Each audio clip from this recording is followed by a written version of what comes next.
Welcome back, my friends. We are in Houdini one more time, and what I have in here is just the same scene that we were using in our previous class. But remember, I don't like to keep my classes for more than 20 minutes, so that's kind of the limit.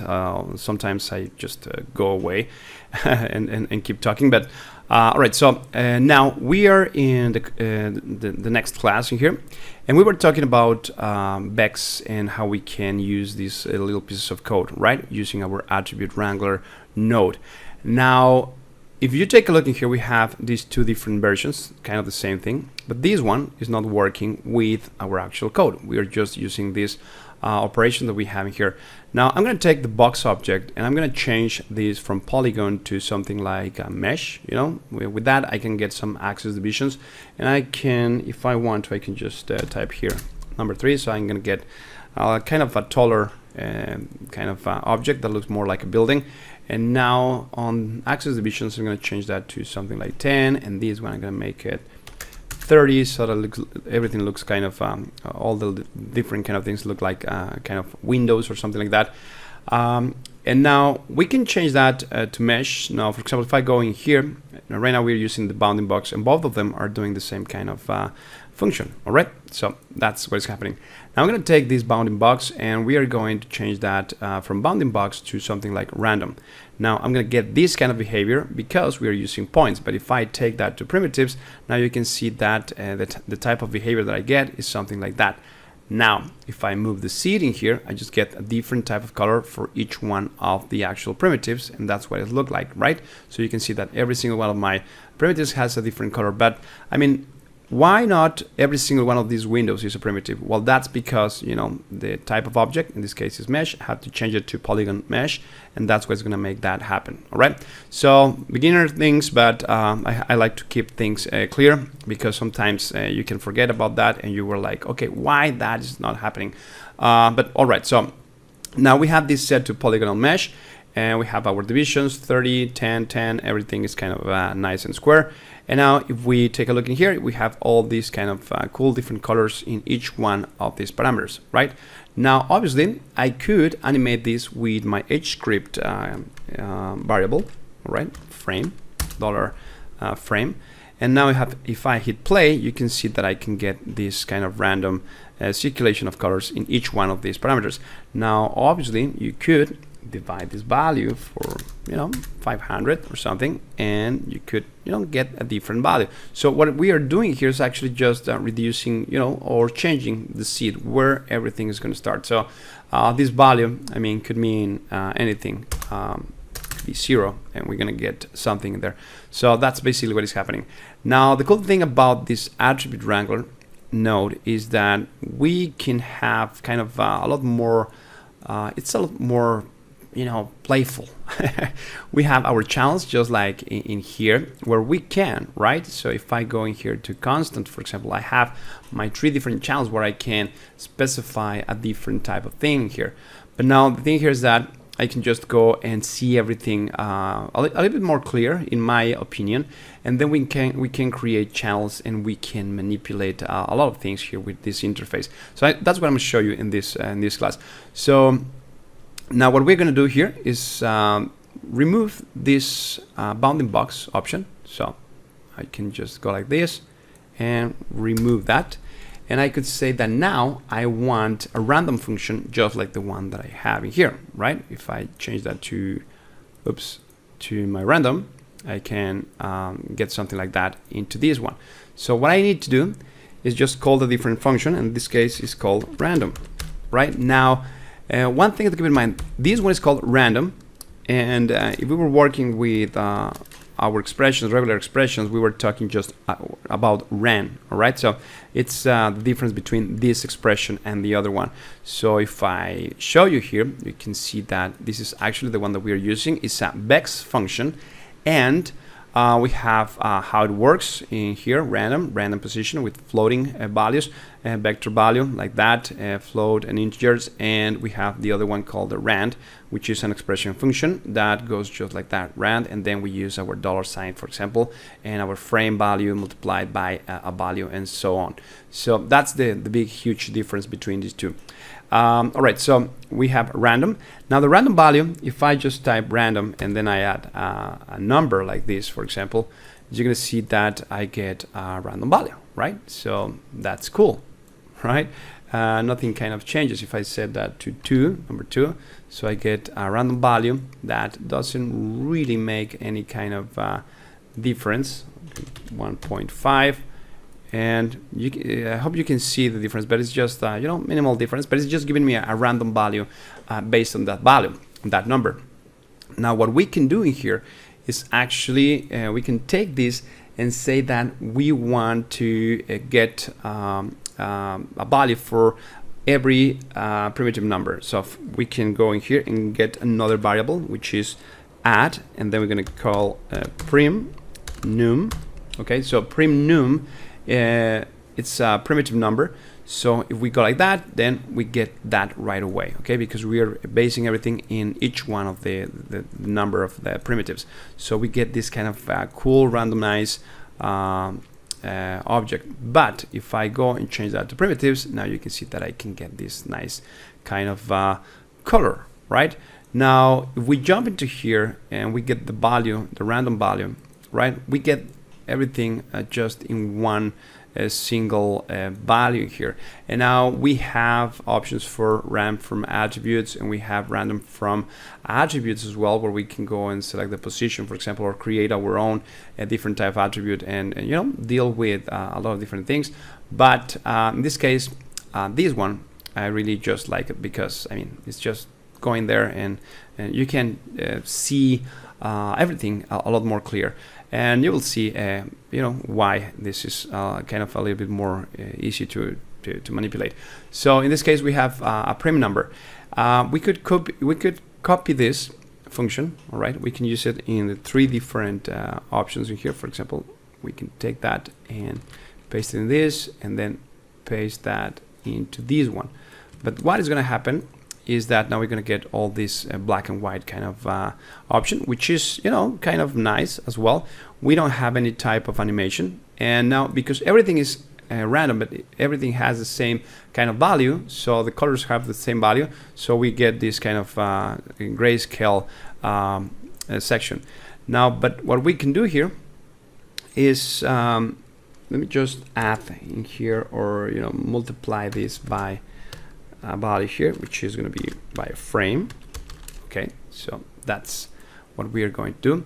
And now you're going to see that in this case the red channel is the one that is doing its thing, and that's the one that is giving me this kind of movement. Now the thing here is that I could do the same thing and divide this value for something like 300, and now we're going to get some sort of these lines that you can see how they kind of a pattern that is coming all the way up and down. You see that? So it gives me just something a little bit more kind of interesting. Now the same thing could happen if I take just this and copy, you know, if I copy that and paste it in here. Well, I have 2 different parentheses, so that's a no. And now you can see that we get that cool kind of transition. I don't know, more kind of technology kind of building with lights and you know, things like that. But you can tweak these parameters and just see everything right inside this little window. Now, what else can we do here? Well, we can actually add the same effect to this thing, but obviously what is going to happen here is that if we do this like that, we're going to get everything back to the gray color, but we still get this kind of funky result where we get these chunks of pieces of objects moving all together at the same time. So you can actually manipulate these values and say this is going to be 800, for example, divide that by 800, and you know, the values are going to be now you can see these lines that we are creating. That's what that effect is doing, because we are dividing that all those values, and so everything is moving kind of slower. They are not changing that fast, so we get that kind of a nice pattern of things moving a lot more, not each one of them in every single one of the frames. So that's something that I think is kind of cool. But all right, so that's one thing. Now, if we want to make this different, well, what we need to do is just add another multiplication in here. So, for example, we're going to multiply that by that, now we have 10, and now we get these two colors because now you know, red, green, those values are the ones that are kind of different. Well, actually just the green, and that's why the green and this color is the one that is kind of coming up.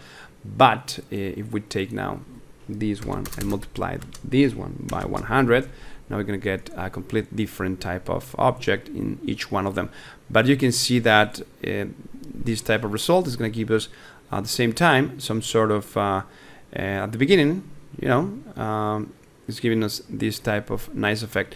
Now, for example, here you could divide this now for a graded value, because now you're multiplying that by 100. So, you know, it's just mathematic kind of things, and you can even go farther and just get that and reduce those values like this. You know, it's up to you what you want to do, and you know, get those colors values just changing based on that, and then you have to wait a lot more in order to get the other colors coming up and showing up. But you know, just different type of behavior. Just get that to 100, and yeah, we have again our reddish kind of colors. So that's basically something that you can do with these values of color. Now I want to take this, and well, I don't really care. I'm just gonna leave it like that. I was thinking about just going back to my original bounding box section, but you know, we don't need that. Now we still have time for this class, so what I'm going to do here is going to show you something else. Here we have a transform node. Now inside our documentation we have another kind of example file where we can see that there is a share kind of operation, something similar to this, where we can do this kind of thing. But I mean, here we can just go and create that, but with our Wrangler node we could, you know, create something kind of similar but with different type of function. So let's go and try to create that. So I'm gonna go like this and create another Wrangler. So let's go and create another Wrangler node, and I'm just gonna go inside here, make that visible, take this guy and call it color, yeah, big color attribute Wrangler. All right, so that's how I like to call it. Now we have this attribute Wrangler, and we have this one, and we are going to call this, you know, share. All right, so let's call it like that, share. All right, and this is going to be another share attribute Wrangler, and now we have two different attribute Wranglers. So that's cool. I'm going to take this guy, and one thing to keep in mind here. So let's call now another variable defined here inside Houdini, and this one is called P for position. All right, now just like color CD, if I want to specify X position, I will have to put a point and then an X, and that means that I am referring to the X position. So in this case I could say, you know, we're working with points here. You can see run over points, position, that X is going to be equals to I don't know, it could be -1 if I want to, right? And then if I just type enter, I'm going to get an error because I need to put my semicolon. All right, don't forget that. Now here's the thing. Here you can see that you can manipulate all the points and put them in one single region. Now how would you do that with this?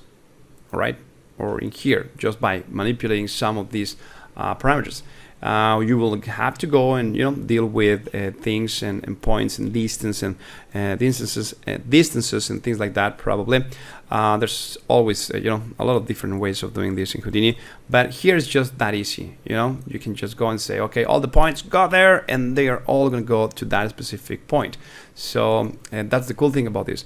Now if you don't like them there, you can just say, you know what, don't go to -1, but go just to 0.1. And now they're going to the other side of the actual field, and that's the beauty of that.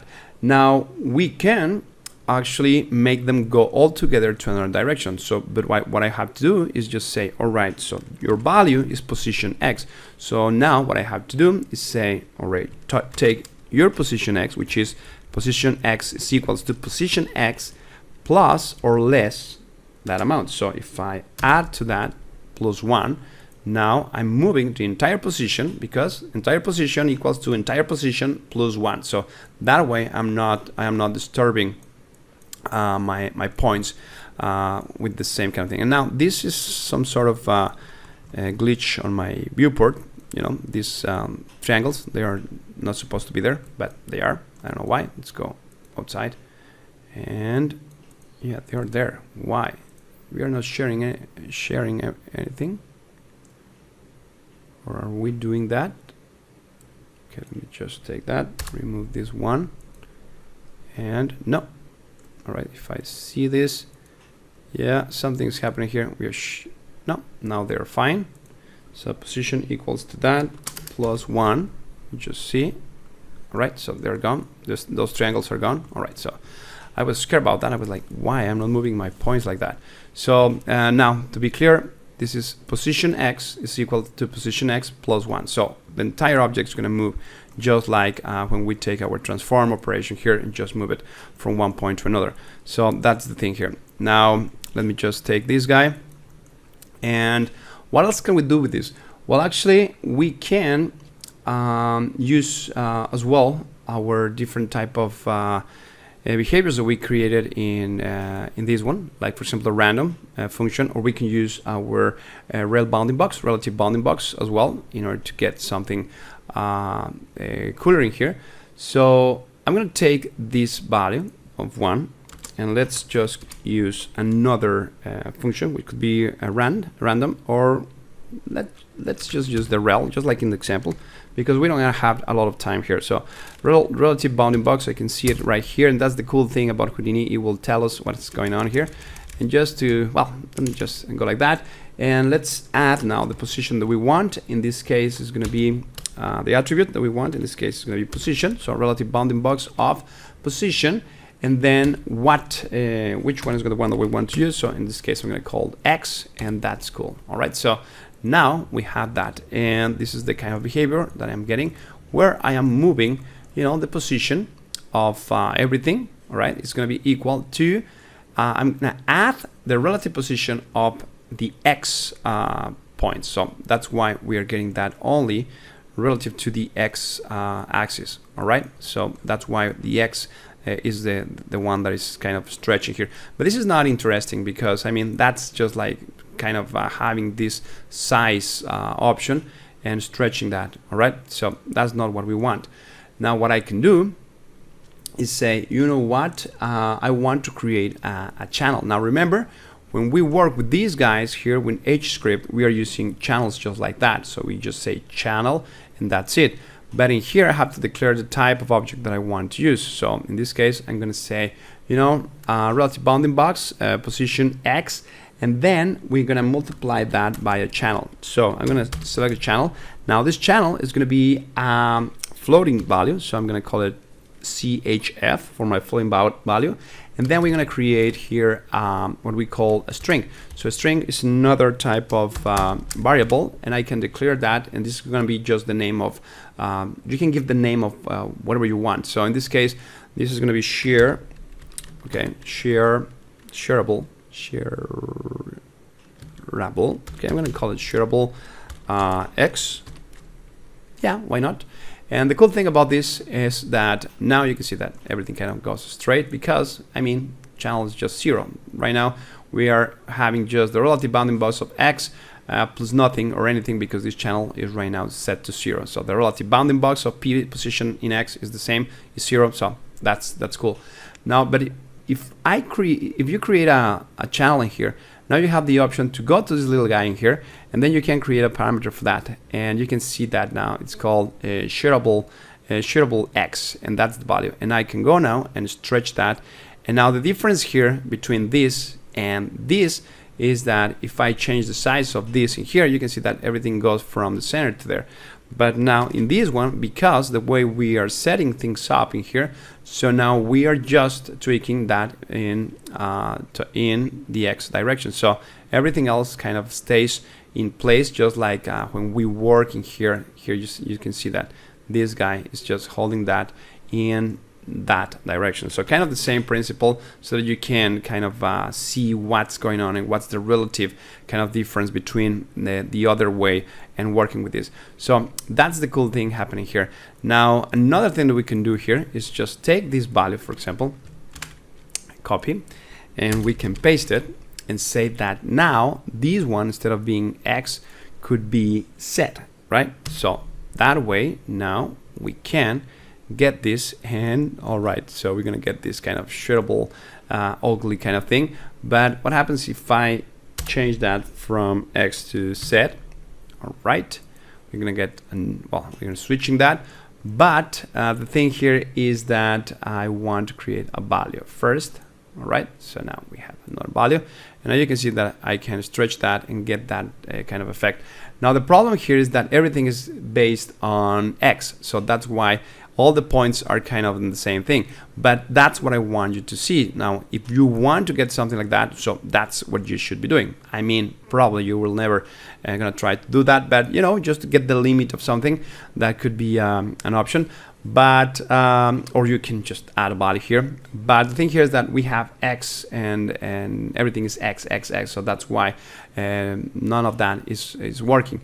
But what if I go here and say that this one is going to be Z, for example? So now we're going to get this type of effect, right?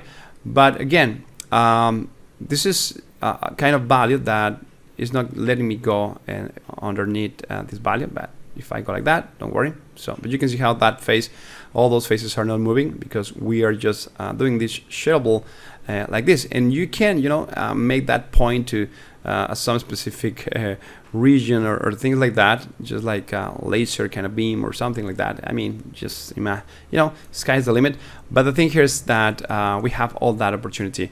Now, obviously, just by switching a value in here, for example, if I go in here and say, now you're going to be set into the Y direction, now we're going to get that type of effect.